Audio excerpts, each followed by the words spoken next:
Yay mövsümünə hazırlıq çərçivəsində Səhiyyə Nazirliyinin Respublika Gigiyena və Epidemiologiya Mərkəzi tərəfindən Bakı, Sumqayıt, Mingəçevir şəhərləri, eləcə də Lənkəran, Astara və Xaçmaz rayonlarında yerləşən çimərliklərdə sanitar-gigiyenik vəziyyətin qiymətləndirilməsi məqsədi ilə monitorinqlər aparılıb. Monitorinqlər zamanı dəniz suyunun fiziki, kimyəvi və bakterioloji göstəriciləri laboratoriya üsulları ilə tədqiq edilib. Araşdırmalar Ekologiya və Təbii Sərvətlər Nazirliyinin, Xəzər Kompleks Ekoloji Monitorinq İdarəsi və Dövlət Su Ehtiyatları Agentliyi yanında suların istifadəsinə və mühafizəsinə Dövlət Nəzarət Xidmətinin mütəxəssisləri ilə birgə həyata keçirilib. May ayından etibarən aparılan müayinələrə Bakı şəhərinin Buzovna, Mərdəkan, Şüvəlan, Türkan, Hövsan, Novxanı, Görədil, Nardaran, Bilgəh, Pirşağı, Şıx, Sahil kimi çimərlik əraziləri, eləcə də Sumqayıt, Lənkəran, Astara və Xaçmaz rayonlarının sahil boyu əraziləri daxil edilib. Belə ki, Suraxanı rayonunun Hövsan, Xəzər rayonunun Türkan, Səbail rayonunun Şıx, Qaradağ rayonunun sahil çimərlikləri ilə yanaşı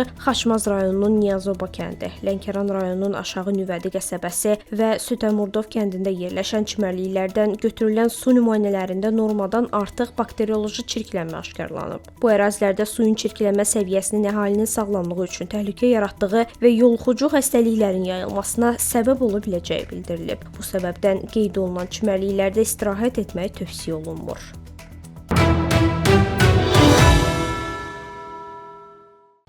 Marixuana bitkisi ürək xəstəliyindən ölüm riskini artırır. Tədqiqatçılar xəbərdarlıq edir ki, qurudulmuş çətənə istifadəsi ürək xəstəliyindən ölüm riskini 2 dəfə artırır. Avropa Narkotik Agentliyinin hesablamalarına görə keçən il böyüklərin 8,4%, 24 milyon insan marixuanadan istifadə edib. Heart jurnalında dərc edilən yeni bir araşdırma ölüm riskini 2 dəfə artırmaqla yanaşı insultu 20%, infarkt və ya ürəyə qan axınının ciddi şəkildə məhdudlaşdırmağı, kəskin koronar sindromun digər növləri riskini isə 29% artırdığını müəyyən edib. Klinik ürək-damar xəstəliklərinin qarşısının alınmasına və bu maddələr də daxil edilməlidir deyə tədqiqat müəllifləri iddia edir.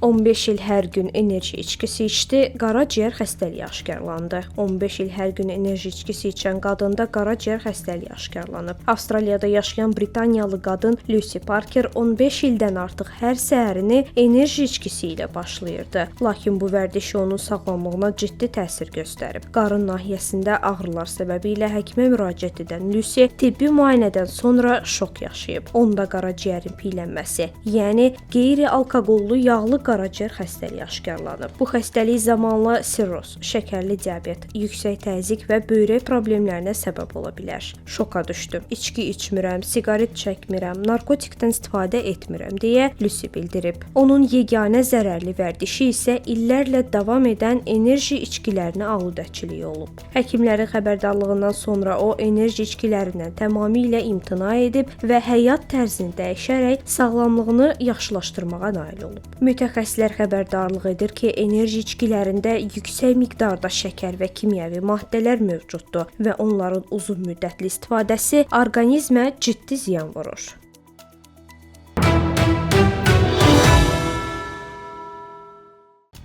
Gündə 2 saat sakitlik beyin hüceyrələrinin sayını artırır. Alimlərin Brain Structure and Function jurnalında dərc olunmuş tədqiqatına görə hər gün cəmi 1-2 saat tam sakitlikdə olmaq beynin xüsusilə yaddaş, öyrənmə və emosiyalarla əlaqəli olan hipokamp bölgəsində yeni hüceyrələrin yaranmasını sürətləndirə bilər. Məlum olub ki, əgər insan heç bir səs, ekran və ya söhbət narahat etmirsə, beyin daha effektiv şəkildə özünü bərpa edir. Artıq informasiyalardan təmizlənir və yeni neyron əlaqələr qurmağa başlayır. Bu isə diqqətin artmasına, düşünmə qabiliyyətinin güclənməsinə və emosiyalara nəzarətin yaxşılaşmasına gətirib çıxarır. Mütəxəssislər hər gün 1-2 saatı telefon, televizor, danışıq və digər səs-küylərdən uzaqda keçirməyi, tam sakitlikdə olmağı tövsiyə edir.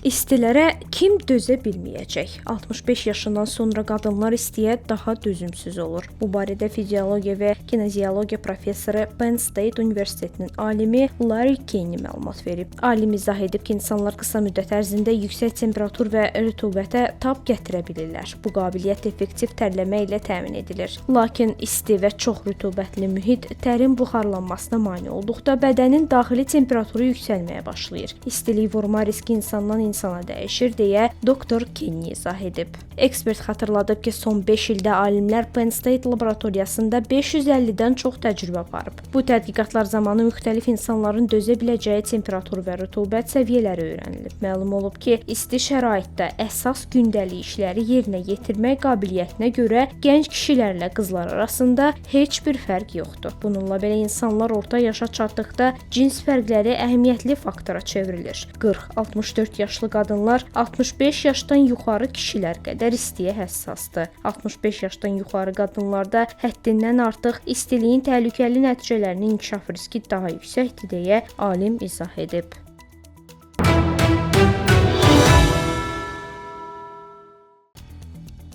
92 yaşlı nənə hər gün 200 dəfə jim eləyir. Çində yaşayan 92 yaşlı qadının fiziki aktivliyi sosial şəbəkələrdə böyük maraq doğurub. Keçmiş uşaq bağçası müəlliməsi olan bu enerjili nənə hər gün 200 dəfə jimlə qollarını və 100 dəfə oturub durmaqla ayaqlarını məşq etdirir. Onun sözlərinə görə bu nizam-intizamlı rejimi artıq neçə ildir davam etdirir və nəticələr çox müsbətdir. Yaşına baxmayaraq dəri elastikliyini qoruyub, hətta ağaran saçları belə tündləşməyə başlayıb. Bu hekayə internetdə qısa müddətdə yayılaraq minlərlə insanı ruhlandırıb. İzləyicilər onun iradəsinə və fəallığına heyran qalıb, onu əsl ilham mənbəyi adlandırıb.